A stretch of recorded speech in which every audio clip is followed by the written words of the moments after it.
Have you ever been betrayed or hurt so badly by someone you cared about that you wondered if forgiveness was ever going to be possible? Then this video is for you.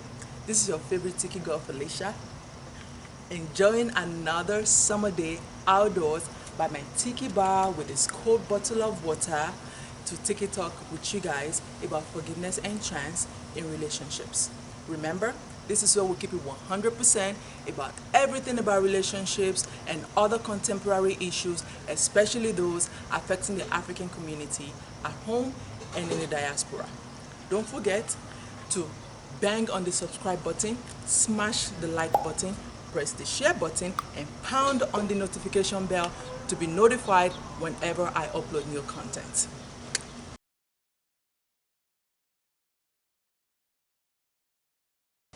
If you're wondering what forgiveness is all about, well, I'm glad you asked, and I'll tell you. It is the act of letting go of any hurt brought upon you by someone, especially someone you care about. We are all humans and we are not perfect.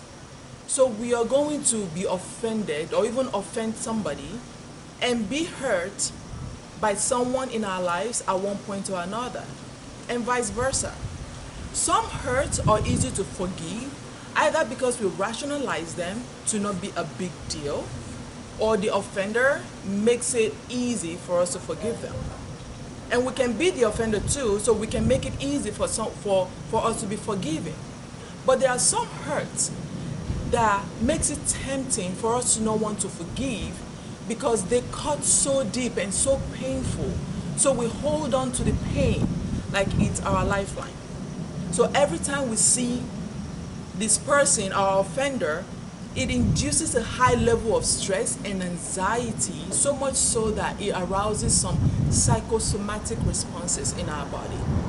In other words, when we see this person, the anger we feel goes from 0 to 10 within seconds, with virtual smokes coming out of our ears and fire blazing through our eyes, causing our heart rate and blood pressure to shoot up like a rocket with no destination.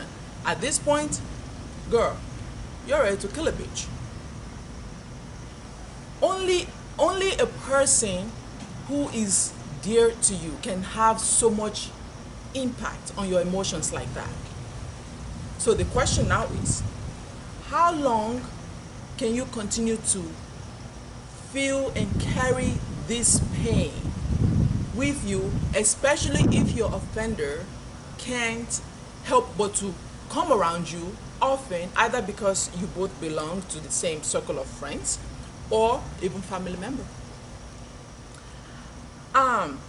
There is a study review conducted by Robert Straub.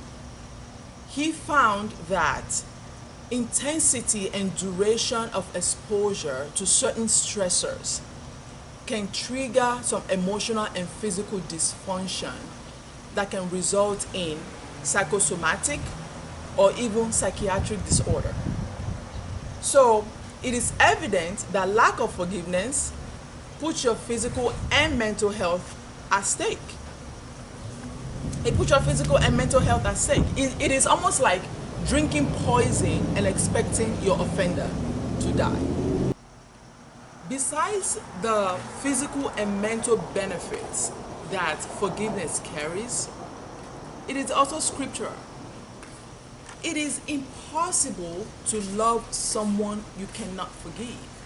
And the only way to show that you love God, if you actually love God, is by showing love to the people you coexist with. Oh, now don't get it twisted. Forgiveness is easier said than done. In fact, it can be one of the most difficult things you have to do. It can be one of the most difficult things you have to do. And it's not just about telling somebody, oh, I forgive you, and you say it and you just move on. It is about actively engaging yourself in some intense emotional and mental activities, in order for you to feel prepared to forgive someone, especially forgive someone of hurt that cut so deeply. But as difficult as it may be, it is so beautiful if done correctly and genuinely. Now, to get to a place of forgiveness, you need to first of all embrace your feelings and try to put them into words. Then you need to come to a place of objectivity, to where you're not in a place where you make everything that was done to you, you make everything that was said to you that hurt you so personal. So you want to be objective and also take ownership of your part in the situation, if you actually played a part in it. Then you want to come to a place where you feel compassion by showing some level of empathy and sympathy for your offender. And you want to do this without minimizing the gravity of offense or hurt that was caused to you. Now, after you've done all this and you still feel like you're ready to cut a bitch every time you see her or him, then girl, I pray for the grace of God to locate you. In fact, locate you sharp, because that's what it'll take for you to forgive this person. So after you've done everything you need to do to get to a place of forgiveness, and you have actually forgiven, you have let go of the hurt, the pain, and now you are this renewed person, you're ready to move on. Does it mean you have to allow this person back into your life? Well, my first response to that would be, hell no.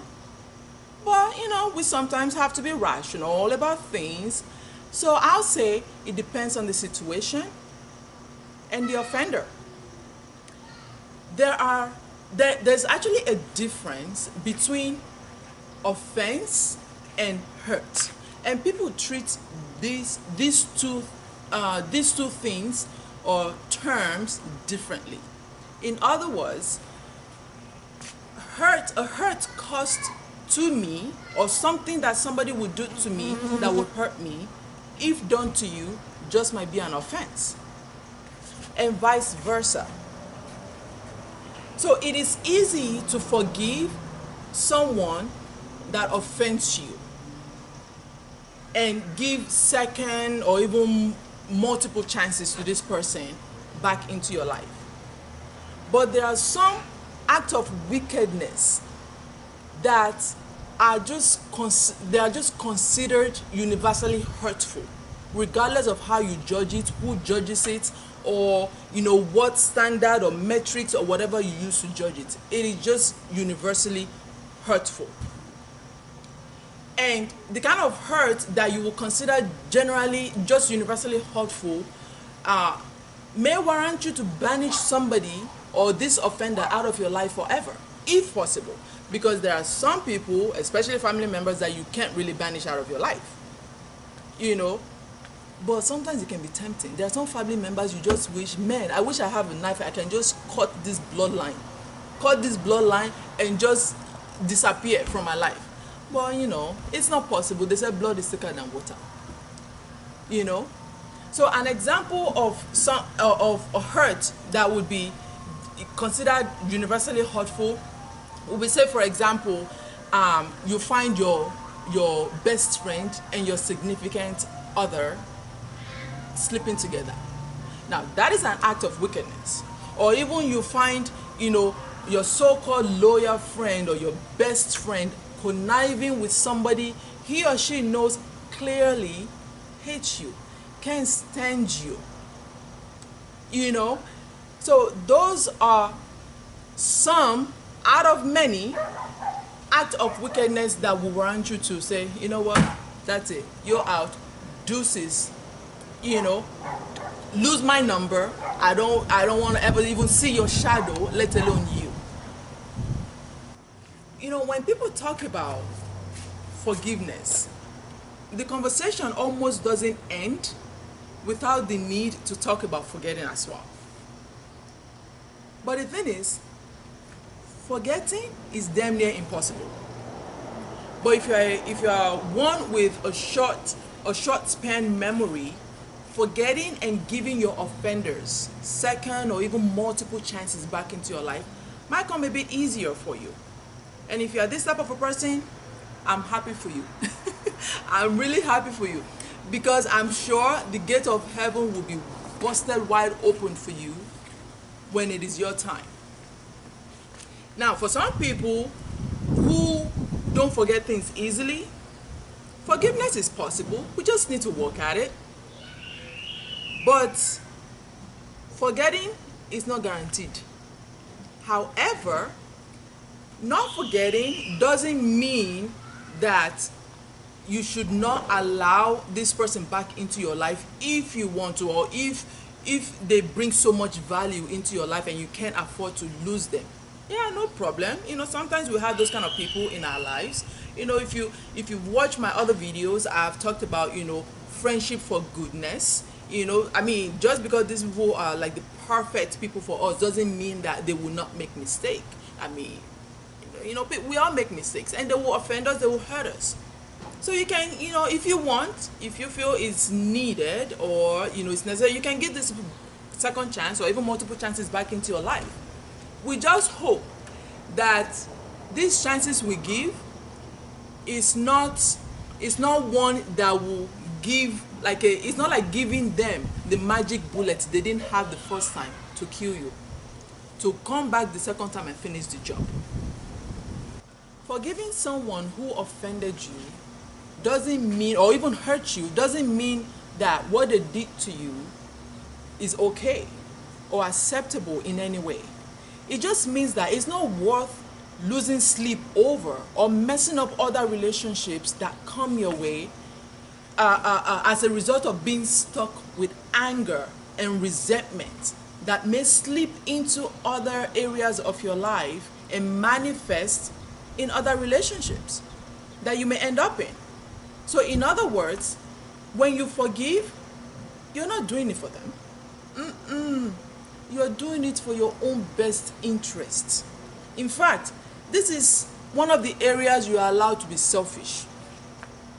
You are allowed to be selfish in this area. And the best part of it, the best part of this is, you don't even need to tell your offender that you have forgiven them. You can keep that to yourself, and you do this to maintain your self-respect. Especially if your offender have not done anything to earn your forgiveness. Keep that to yourself, forgive, and let them go. Or resume your friendship and pretend nothing happened if they're worth it.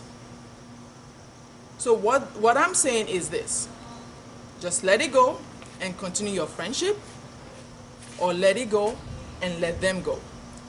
Tiki-Talk with me on the next video. Until I see you next time, remain blessed now and always. Bye-bye.